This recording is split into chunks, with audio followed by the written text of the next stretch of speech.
The 2024 Summer Olympic Games from Paris have come and gone, and now the world will prepare for the 2026 Winter Games in Milan and Cortina. But after that, we can fully start looking forward to the 2028 Summer Games in Los Angeles. This will be the third time the City of Angels will host the Games of Peace, and it may not be coming at a more opportune time for the Games overall. Recent years have seen excitement for the Olympics waning, particularly with the desire to host the Games. Rising expenses and political issues have led to the number of nations bidding on the Games drop significantly with each passing attempt, to the point where there were only 2 entrants bidding to host the 2024 Games. This led to the International Olympic Committee making an unprecedented move and awarding 2 sets of games to 2 nations at the same time. Paris would get the 2024 Games, while the 2028 Games would go to Los Angeles. This was done on the fear that no nations might bid for the 28 Games. But in doing so, the IOC may have very well set itself up for the recovery it needs. It should be noted that things may already be back on the upswing for the Olympics, as the Paris Games are largely being viewed as a success. Television ratings saw huge increases from the COVID-tainted Tokyo Games, and there was just an overall feeling of joy and unity among the athletes and the billions watching them around the world. That said, if the Olympics wish to take that to the next level, the city of Los Angeles may just be the perfect location to keep moving the Games in a positive direction. Because that has happened before. It was 40 years ago that LA last hosted the world's grandest sporting event. And at a time when the Games seemed to be collapsing at all levels, the city known for sun and show business put on a spectacular that shone brighter than anyone could have hoped for, and fully rejuvenated the world's biggest promotion for global peace. I'm Rowdy C, I'm an ugly American, and this is how Los Angeles saved the Olympic Games once, and could very well do so again. So let's turn back the clock and see what was going on at the last time that the Olympic Games were set to be headed for the US West Coast. By the 1980s, the Olympic Games were, for lack of a nicer term, kind of in crisis. Numerous disasters and political battles had cast a dark shadow over the Games and the cities willing to host them. The 1972 Games from Munich, Germany were soured by a horrific tragedy when 11 Israeli athletes were killed by Palestinian terrorists. The 1976 Games in Montreal were tainted by many scandals. The first major boycotts over New Zealand's connection to South Africa, the first major accusations of steroid use, and construction and security costs leaving the city more than $1.5 billion in debt. And that was in 1976 dollars. And then, of course, were the 1980 Games from Moscow, boycotted by more than 60 nations, including the United States, in protest of the host Soviet Union invading Afghanistan. With so much bad press, the IOC found no one wanting to even bid for the upcoming 1984 Summer Games, and thus they essentially gifted the Games to Los Angeles.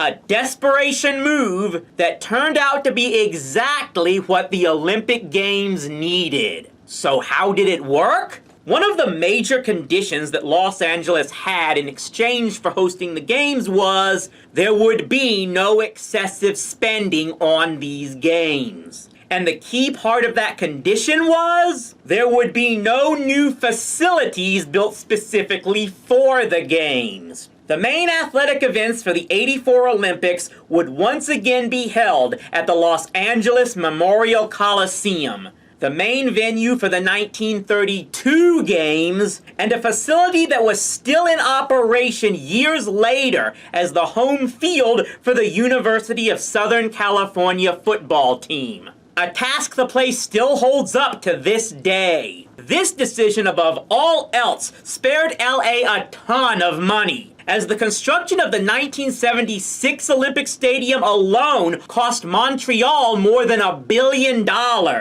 Other already established venues were used as well. Basketball was played at the Great Western Forum, baseball at Dodger Stadium, boxing at the LA Memorial Sports Arena, and gymnastics at UCLA's Pauley Pavilion. It all worked spectacularly, even with the East European nations like the Soviets and East Germany boycotting in retaliation for 1980. As athletes like Carl Lewis and Mary Lou Retton became superstars, the games overall became a major financial success. Everyone who took part seemed to benefit financially from the games. Well, almost everyone! The Olympics have always meant to be about more than making money, but the 84 games generating a $250 million profit did not hurt a bit. It was the first time an Olympic Games went in the black since, well, the last time LA hosted in 1932. And all largely thanks to the city insisting they use the same stadium from more than 50 years earlier. LA's stubborn desire to keep the Coliseum up and running has never wavered. And it's actually a big reason why the National Football League was absent from the city for 2 decades. After the NFL's Rams and Raiders teams left Los Angeles in 1994, the league spent the next 20 years trying to put a team back in America's second largest media market, either through expansion or another club relocating. But there was always one major obstacle blocking it. The city refused to use public tax dollars to build a new stadium. Their ultimatum to the NFL held firm: settle for the Coliseum or build a stadium yourself.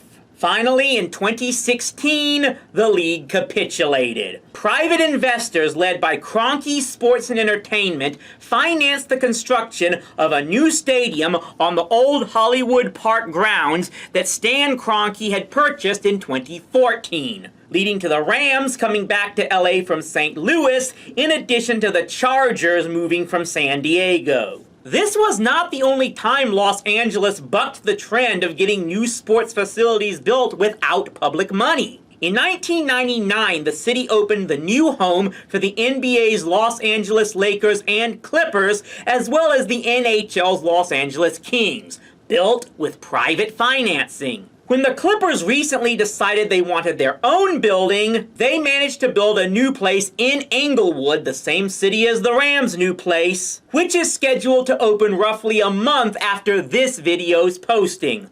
Once again, using private funds. 3 new sports facilities built in the city in the last 25 years, none of them with public money. Quite an accomplishment for the hub city in a state criticized for liberal overspending.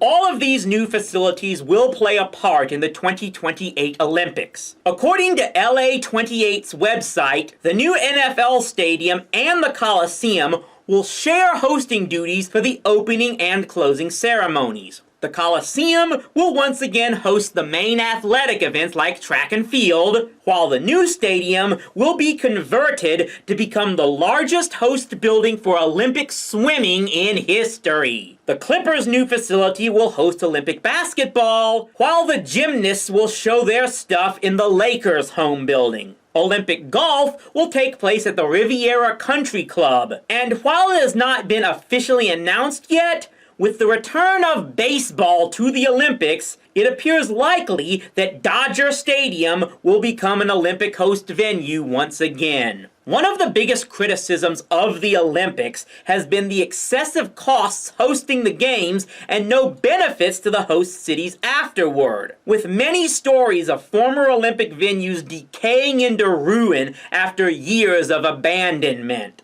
However, to blame these troubles on the Olympics and the IOC seems like searching for a scapegoat. It's not the IOC's fault that so many cities rarely have a plan in place for how to use their facilities after the games are concluded. Los Angeles, time and again, is showing how the games can be done correctly, efficiently, and affordably. Use facilities that are already in place and were built for purposes other than just hosting the Olympics. Paris seemed to understand this as well. The main athletic events for the 24 games were held at the Stade de France, a stadium originally built to host the 1998 World Cup and has hosted many events since then, including 3 UEFA Champions League finals. Swimming was held at the Paris La Défense Arena, built back in 2017. Many of the city and country's numerous soccer stadiums were used as well. When you're using existing facilities instead of not building whole new places, it's amazing how much money you save. All of this shows a definite course of action any nation and city should look to if they truly want hosting the biggest sporting event on Earth to be a success. And it comes at a time when enthusiasm for the games may be back on the upward tick. Enthusiasm to bid for the Olympic Games shot up big time after the '84 success, and it seems to be happening once again. The 2032 Olympics will take place in Brisbane, the first time the Summer Games will be in Australia since the 2000 Sydney Games. At the moment, the nation of India has put its name in the hat for hosting the 2036 Games. Enthusiasm for wanting to host the Olympics seems to be growing once again, just like it did after the '84 Olympics. Whoever proceeds to host the games in the future, we can only hope that they will look to the practices of our friends in Southern California for how to present themselves to the rest of the world and not be left holding a huge bag afterward. Hollywood has always promoted itself as the place where dreams can come true. And 4 years from now, the youth of the world will converge on the City of Angels, looking to make their dreams come true in the eternal mission of showing how peace can possibly be achieved through open and fair competition. Stay rowdy, my friends!